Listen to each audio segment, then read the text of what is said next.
नमस्कार.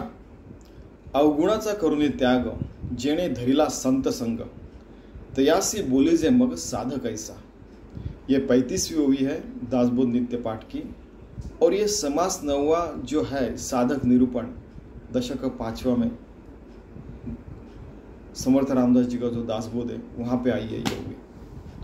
अवगुणाचा करुणी त्याग, इसका मतलब है हमारे अवगुण का पूरा हमने त्याग कर दिया. अगर एक पत्थर दिया आपको, उसको चिन्नी मार के टक टक टक टक टक टक एक भगवान की मूर्ति तैयार की, वैसे खुद की भगवान की मूर्ति तैयार करनी चाहिए. इतने सारे अवगुण फेंक देने चाहिए. ब्राह्मण रहा तो सतत भगवान के स्मरण में रह के पूरे काम करेगा, उसको ब्राह्मण कहते हैं. क्षत्रिय ठाक ठाक ठाक ठाक अपने अवगुण तोड़ के फेंक दे, तो सब अवगुण चले गए तो हम बने क्या? अगणित गुणों के खांड भगवान रहते हैं, तो वैसे हम बन जाएंगे. फिर अवगुणाचा करुणी त्याग, जेणे धरिला संत संग, जिसने संत संग में रहा उसका तो भला हो जाएगा. कुछ दिनों बाद वो खुद संत बन जाएगा, भगवान बन जाएगा, खुद के ही सत्संग में वो रहेगा. इसका मतलब ही निकल रहा है. तया से बोली जे मग साधक है. कोई भी उठता साधना करते उसको साधक नहीं बोलते. हमारे महाराज तो यहाँ तक बोलते थे, उन्होंने देखी हुई एक बात बताई कि एक गरीब आदमी आया तो उससे 125 रुपया लिया था. कोई एक अमीर आदमी आया तो उसको बोला कि 10,000 रुपये लगे. उससे अमीर आदमी आया तो वो 1 लाख रुपए में वो पूजा होंगी वगैरह बताते. इसको साधना नहीं करते. वो तो यहाँ तक बोलते, वो कुरमुड़िया ज्योतिषी यानी वो रास्ते पे बैठा हुआ ज्योतिषी के से आप सुनते हैं, लेकिन समर्थ रामदास जो बताते, ज्ञानेश्वर महाराज बताते, वो नहीं सुनते आप, तो आपका भला कैसे होगा? यहाँ तक बहुत कभी कभी बहुत कठोर शब्द यूज करते थे. फिर ऐसे ही शब्द उन्होंने जब मराठी में उनका प्रवचन हुआ था दूरदर्शन पे उस समय, तो मैं महाल एरिया, नागपुर में शहर एरिया, वहाँ पे गया था. तो कुछ जो ब्राह्मण वृंद, पंडित वृंद, भट्ट वृंद कहते वो थे. क्या सुंदर प्रवचन, सब लोग एक साथ सुन रहे थे. मैं उनको बुलाने गया था क्योंकि नाना जी के यहाँ कुछ कार्य था उसके लिए, तो कुछ भगवत कार्य के लिए वो बुलाना था. तो सब सुन रहे थे, मैंने भी सुना फॉर एग्जाम्पल. तो वो कह रहे कितना सुंदर बोला, अरे वो सदगुरु और उनके बारे में हमको बता. 17-18 साल का बच्चा. तो मैंने फिर उनको बताया कि उनका नाम बा साहेब वाकड़े है, माधव विष्णु वाकड़े, उन्होंने ऐसे ऐसे किया.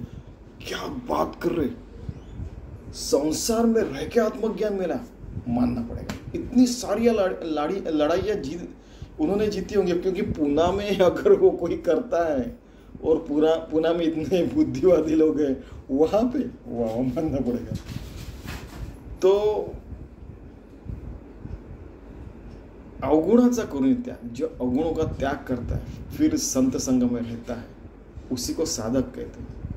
ये कोई भी उठता कुछ भी साधना करते उसको साधना नहीं कहते. उस समय उन्होंने वो शब्द यूज किए थे. और एक बात है, कई बार वो जो डायलॉग सुनते थे, इनका होने के बाद फिर महाभारत और रामायण लगता था, तो वो खुद को चेक करते थे बराबर बोला कि नहीं. इमेजिन कीजिए, आत्मज्ञानी व्यक्ति, फिर भी मैं बराबर बोला कि नहीं, और वो चेक करते थे वो प्रवचन टीवी पे लगने के बाद. इमेजिन कीजिए कि वो अभी भी इंप्रूव कर रहे, साधना कर रहे. ठीक है, तो किसी ने वो अर्जुन तू कर्म कर, तेरे हाथ में कर्म वगैरह ऐसे डायलॉग सुनने के बहुत जोर से हंसते थे और टीवी बंद कर देते थे. ऐसे श्री कृष्ण ऐसे कभी नहीं बोला. बात यह है कि हम लोग हर रोज एक साथ रहते, वो तो यानी रिलेटिव्स थे ना, वो तो नाते संबंधी में थे. तो कई बार बचपन से मिले, वो क्या कभी ऐसी बातें नहीं की होंगी? हम तो करते हैं, है कि नहीं? तो बचपन से ये सारी चीज़ें वो अर्जुन सुनते आया था. लेकिन गीता में युद्ध कर जो बताया था, तो उसका कारण ये था कि युद्ध ने युजो युजति योगा, ध्यान बुद्धि भगवान से एकरूप करके सारा कर्म करने का, उसको युद्ध बोलते. रात्रंदिन हमारा युद्धाचा प्रसंग तुकाराम जी भी कहते थे कि भगवान से एकरूप होने का हमारा संकल्प रहता है, वो बार बार दोहराने का, और योग रूप भक्त रूप होने का यही हमारा काम रहता है 24/7 पूरी जिंदगी भर. तो अर्जुन गुड़ा के शरे जो रात दिन कृष्ण कृष्ण नाम ले रहा है, जो दुनिया का सबसे बड़ा धनुर्धर उसको इतनी सिंपल चीज नहीं कहती, समझ सकती, लेकिन उसको विराट रूप देखना था, इसलिए वो श्री कृष्ण ने गीता बताई थी। फिर बताना पड़ा, उसने मजबूर कर दिया भगवान को कि तू मेरे को तेरा विराट रूप दिखा, अगणित स्वरूप कैसे, तू बात तो करता, मेरे को पता पहले, फिर मैं तेरे ऊपर विश्वास रखूंगा। यानी वो बच्चे जैसी बात है। तो छोटा था तो उसका वो एडवांटेज भी लेता था अर्जुन श्री कृष्ण से, ठीक है। तो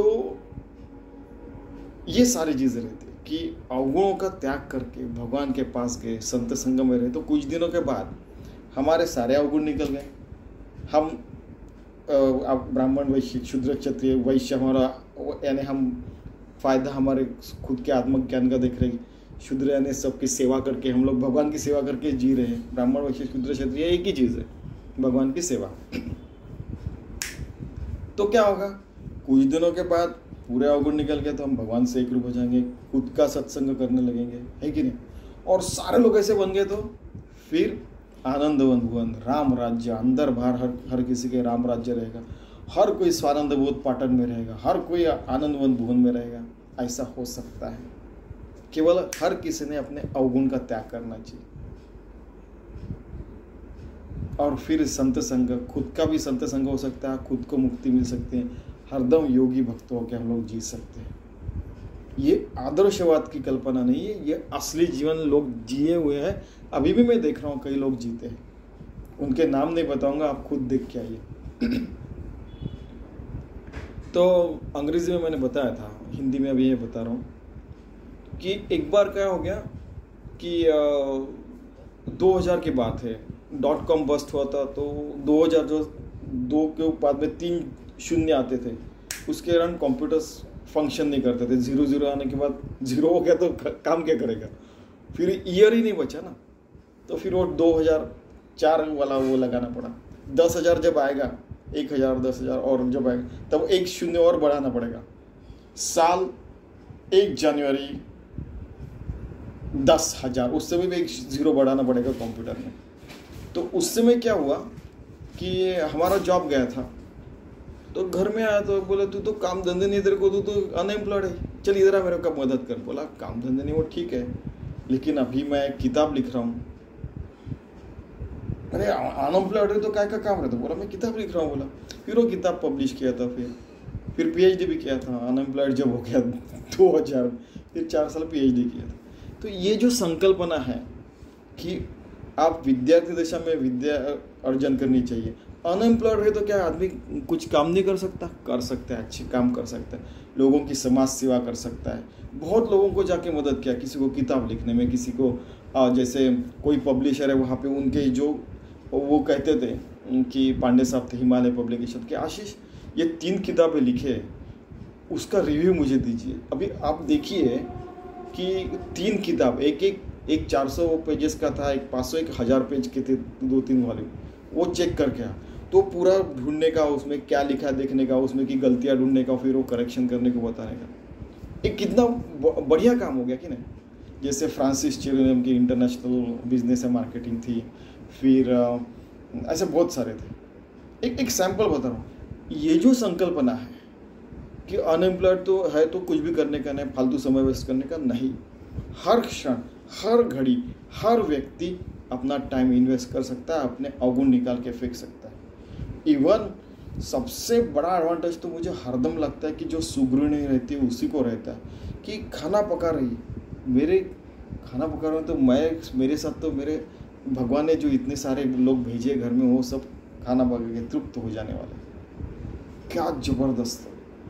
फिर ऑफिस का काम करते समय, देश की सेवा करते समय, गवर्नमेंट एम्प्लॉयज़ अगर करप्ट नहीं रहे और अच्छा काम करते तो बाप रे, वो भी भगवान की सेवा हो सकती है। कितना सुंदर। प्राइवेट में काम कर रहे, कहीं भी कुछ भी काम करो ना, भगवान की सेवा समझ के करो, उसमें से भी अवगुण बाजू करके आप जिए। तो सत्संग तो पूरे ऑफिस में सत्संग हो सकता है, घर में भी सत्संग हो सकता है, खुद के अंदर भी नित्य नूतन सत्संग हो सकता है। तयासी बोल लीजिए, मत सादा कैसा, ठीक है। तो ऐसा हर क्षण, हर घड़ी साधक हम जिंदगी भर रह सकते हैं। और एक बात, आत्मज्ञान के बाद में भी बहुत चीज़ रहती है। अंग्रेजी में मैंने बताया था कि एक बार क्या हो गया कि मैं 17 साल का हो गया था उस समय। दो सदगुरु पदस्थ व्यक्ति एक 95 साल के आदमी के पास आए थे। उन्होंने पूछा कि ऐसे ऐसे सवाल पूछे जाते हैं, हम लोग ऐसे जवाब दे रहे हैं, क्या ये बराबर है? तो उन्होंने बताया कि इसमें ये भी ऐड कीजिए, सदगुरु पदस्थ आत्मज्ञान के बाद में भी बहुत सारी चीज़ें हैं। समझ में आ रहा ना? वो भी पूछने को आते हैं, वो भी अपना करेक्शन करते हैं। जैसे स्वामी जी अपना प्रवचन देख के उसमें भी कुछ करेक्शन है तो करवाते थे और अगली बार अच्छा और बताते थे।